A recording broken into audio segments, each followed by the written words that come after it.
চলো রেডি হয়ে নিলাম। আজকে হঠাৎ এক জায়গায় যাচ্ছি। কোথায় যাচ্ছি তোমাদেরও নিয়ে যাব, চলো সঙ্গে করে। প্রচুর গরম, গরমে তো কী পরবো না পরবো ভেবে এই চুড়িদারটা পরে ফেললাম। আর এই দেখো আমরা চলে এলাম টোটো করে, আমরা দুজনে। আর তারপরে লঞ্চ ঘাটে এলাম, লঞ্চে করে ওপারে যাব। কিন্তু যাচ্ছিটা কোথায় সেটাই তো হচ্ছে কারণ, তাই না? গেছি এক কাজে, করে এলাম আর এক কাজ। মানে কি বলবো তোমাদেরকে। তো এই জায়গাটা যারা যারা চেনো আমাকে কমেন্ট করবে, এটা ঠিক আছে? তো এসছি কী বলতো, হাতটা দেখাতে। তোমরা তো জানো আমার হাতটা প্রচুর ব্যথা, আর এইভাবে সবই করছি। কিন্তু একটা ডাক্তারের খোঁজ পেলাম, তাই চলে এলাম। নাকি খুব গ্যারেন্টি সহকারে ওষুধ যেভাবে বলবে ওইভাবে করলে নাকি ঢুকে যায় যে ডাক্তার।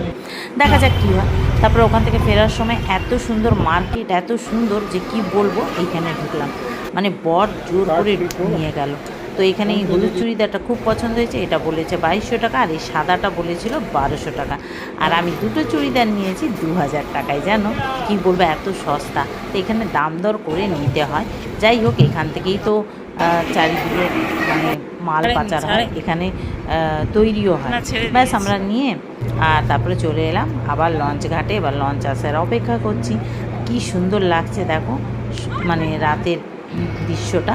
ওই যে লঞ্চ আসছে, এবারে আমরা এই লঞ্চটাই উঠে ওপারে চলে গেলাম। কিন্তু এই জায়গাটা কোথায় অবশ্য কমেন্ট করবে, আমি না হলে তোমাদের কমেন্টের অপেক্ষায় রইলাম। তারপরে আমি নয় জানিয়ে দেবো এটা কোথায়। তো ভালো করে দেখো আর আমাকে জানিয়ে। তো তোমাদের কেমন লাগলো ভিডিওটা জানাতে ভুলো না। আর আমার এই দুটো চুড়িদার তোমাদের কেমন লাগলো, কোনটা বেশি ভালো হয়েছে সেটা কমেন্ট করো। মানে বললাম না, ডাক্তার দেখাতে গিয়ে আরও গচ্ছা করে এলাম। তো চলো টাটা।